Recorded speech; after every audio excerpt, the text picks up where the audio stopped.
mana o nwere ihe m na-achọ. Mama biko, ime ebe akpa akwụkwọ m ji nata ụnyaahụ dị? Ọ nke iji nata London? Ee, ọ nke ahụ ka m na-achọ. Chọọ ya n'ime akpati iji nata.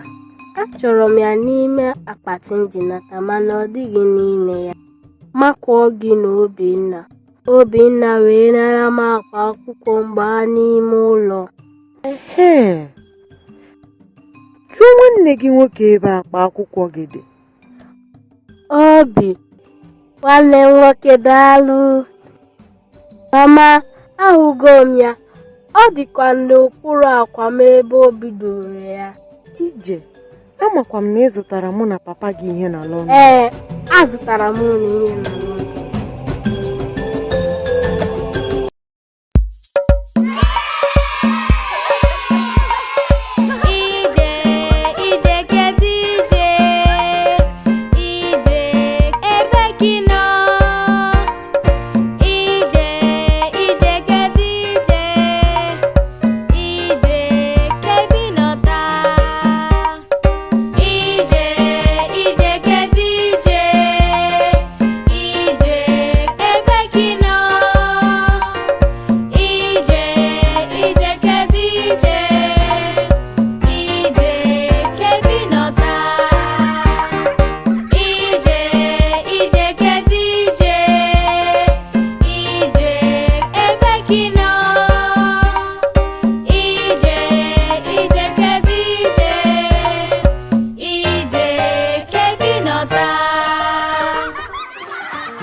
Mama na papa, nnọọ. Orola oge anyị ga-eji pụọ. Ee, nwa m. Yee! Unu akwadochala? Ee, ka anyị pụwa. Ije na Obi, cheenu ya eche. O nwere ihe anyị na-echezọ? Unu ejikwa akwa unu? Ee, anyị ji akwa anyị. Unu eji akpụkpọ ụkwụ unu? Ewo, eche ọzọ n'akụkụ m ka m jee weta ya.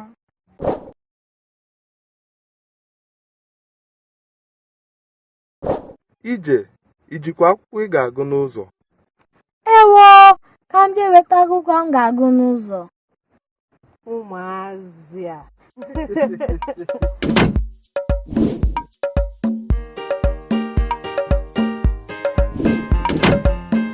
Ngwanụ ka anyị pụwa. Ije na Obi baa n'ụgbọala.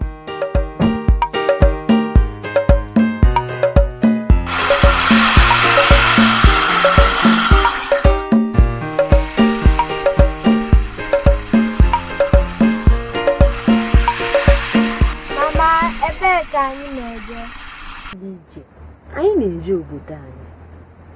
Kedu ebe niile anyị ga-ahụ n'ụzọ? Anyị ga-eji ụgbọelu ruo Lagos, jirizie ụgbọala jebe Enugu. Anyị ga-agafe Benin, Asaba, River Niger, Onitsha, Ọka tupu anyị eruo Enugu. Anyị ruo Enugu, o nwere ndị ga na-eche unu. Ee, ole ndị ga na-eche anyị? Obi, agaghị m agwa unu. Mgbe anyị ruru Enugu, unu ga-ahụ.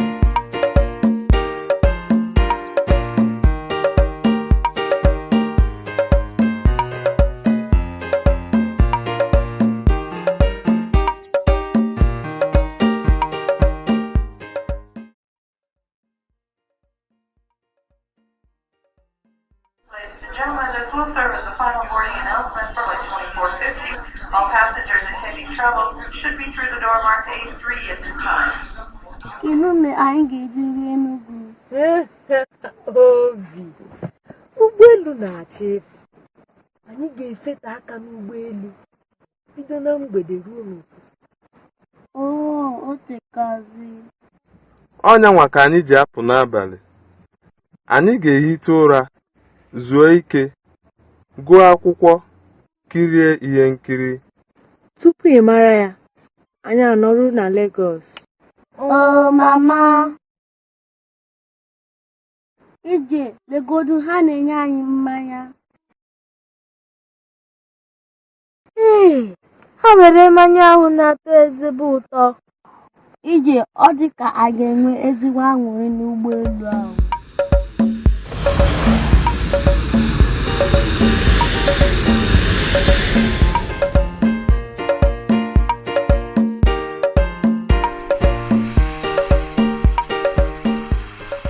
Mama, papa, anyị eruela? Mba, ọ ka fọdụrụ ntakịrị.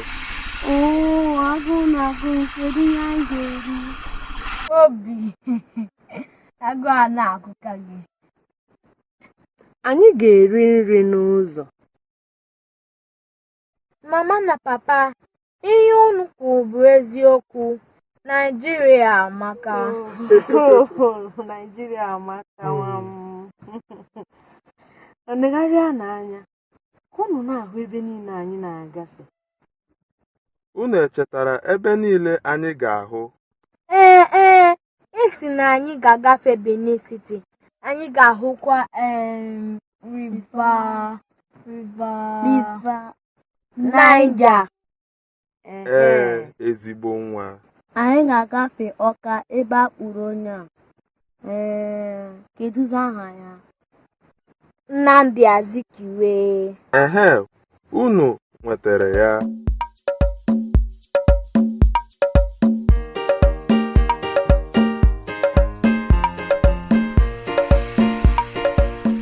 Lee Benin City.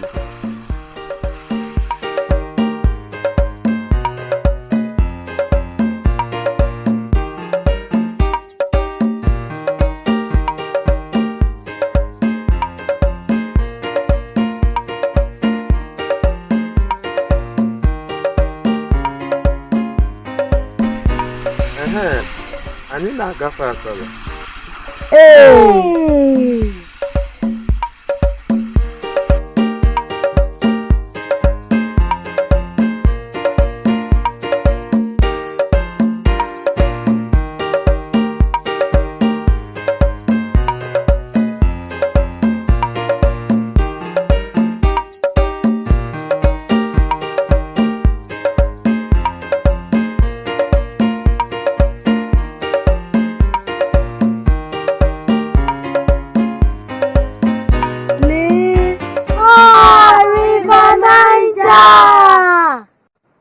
Obi, lee ụgbọ mmiri niile dị na River Niger.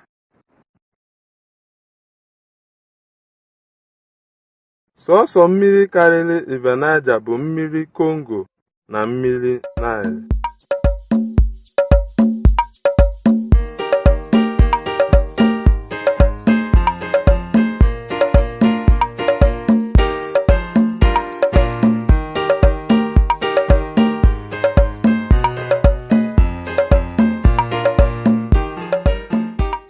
Ọnịcha, ị ga-azụtakwa ihe ọbụla ị chọrọ n'ahịa dị ebe a. Mama, anyị a ga-akwụsị gote ihe? Achọrọ m ube na ọka. Ka anyị kwụsịtụ gote ube na ọka. O teela o ji agụ m. Na akị oyibo. Ihe m chọrọ bụ ọkpa. Lekwa onye na-ere ya ebe a. Gịnị bụ ọkpa? Ọkpa dịka moi moi. Ọ na-atọ ezigbo ụtọ.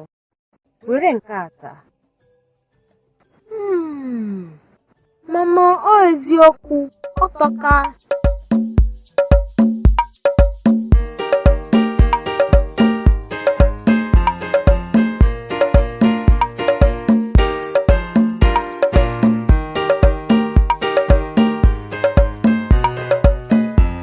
Anyị eruola Ọka.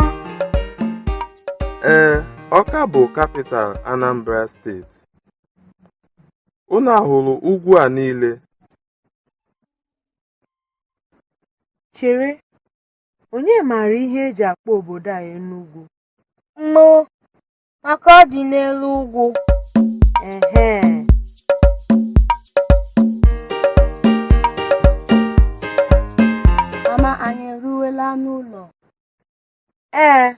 Unu ahụrụ ụlọ elu dị n'ihu anyị? Ụlọ anyị bụ ihe ahụ. Ụlọ anyị ebuka. Lekwanụ ndị na-achọ unu. Mama nnukwu na papa nnukwu.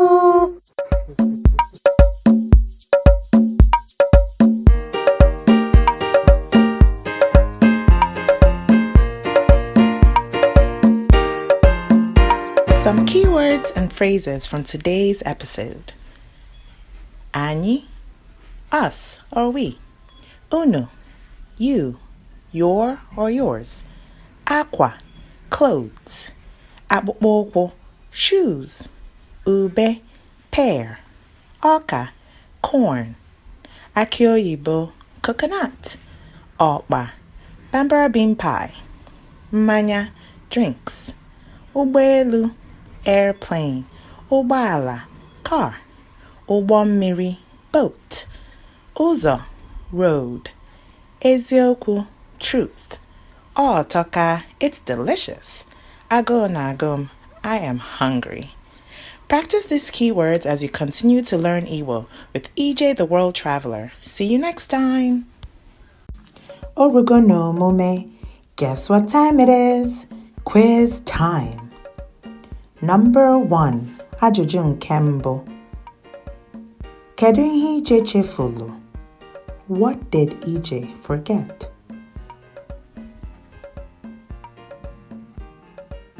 Ije chefulu akwụkwọ ya. Ije forgot her book. Number 2. Ajụjụ nke abụọ. Kedu ndị nọ na-eche Ije n'obi oge ha lụrụ Enugu? Who all was waiting for Ije and Obi when they got to Enugu?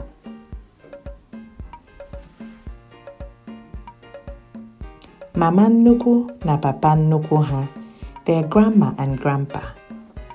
Number 3. Ajụjụ nke atọ. Kedu onye akpụrụ akpụ Ije na Obi hụrụ mgbe ha gafere Ọka? What statue did Ije and Obi see when they drove past Ọka? Onye akpụrụ bụ Nnamdi Azikiwe. It was the statue of Nnamdi Azikiwe. Did you get all the questions right? Yes? No? Watch the episode again to see what you may have missed. All in Igbo. Papa, ọ dị ọkụkọ abụọ ebe a. Ọ ka nye gị nke nnukwu ka nke obere? Nye m nke obere biko, daalụ.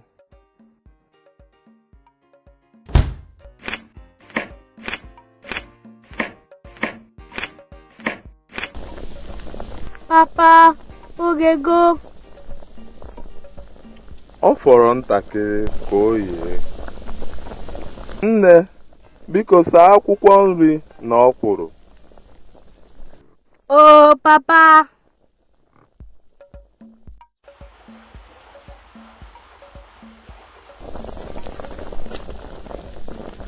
Ose dịkwa ya.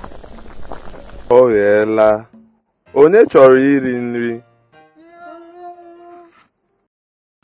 Subscribe to the EJ the World Traveler YouTube channel today.